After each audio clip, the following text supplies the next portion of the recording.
Hi everyone, good morning. आज सकाळपासून घरभर एक वेगळी गडबड, पण ती खूप आनंदाची. आज प्रत्येकाच्या घरात गोड पदार्थ बनत आहेत. आमच्याकडे बघूया काय बनतं आहे. आज सकाळी सर्वात आधी आमच्या सासूबाईंनी सगळं तयार करून ठेवले. आमटीसाठी मसाला आणि कालच पाट्यावर वाटून घेतला होता. त्याचा सुगंध अजूनही घरभर पसरला आहे.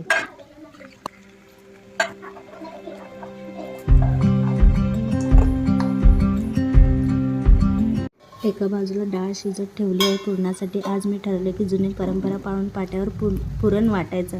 हाताने केलेल्या त्या पुरणाचा स्वाद काही वेगळाच असतो. पाट्यावर पुरण वाटायची मज्जा थोडी वेगळीच होती.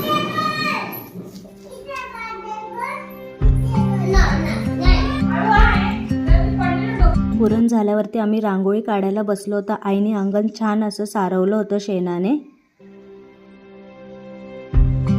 रांगोळी काढून झाली. आता आम्ही इथं पुरणपोळ्या बनवायला घेतल्या आहेत. आई मला पुरण भरून देत आहेत.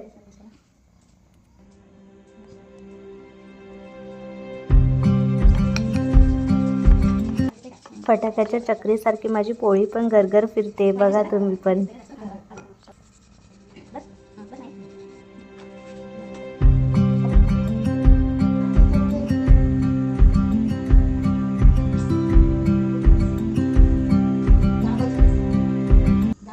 पुरणपोळी मस्त अशी फुगली. आता भजीची तयारी केली आहे. इथं वहिनी भजी काढत आहेत. कांद्याची भजी केली आम्ही.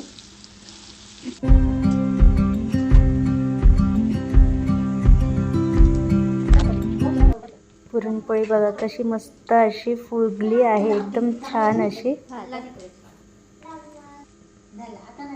स्वयंपाक ऑलमोस्ट ऑलरेडी रेडी झाला आहे. आता आम्ही केली देवाच्या पूजेची तयारी. बघू शकता माही न्यू ड्रेस घालून मस्त खुश छान अशी प्रसाद खाते आणि डान्स करते.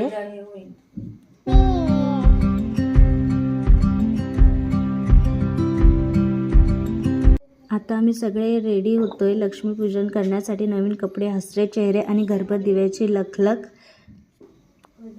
लक्ष्मी मातेची पूजा केली. आता आम्ही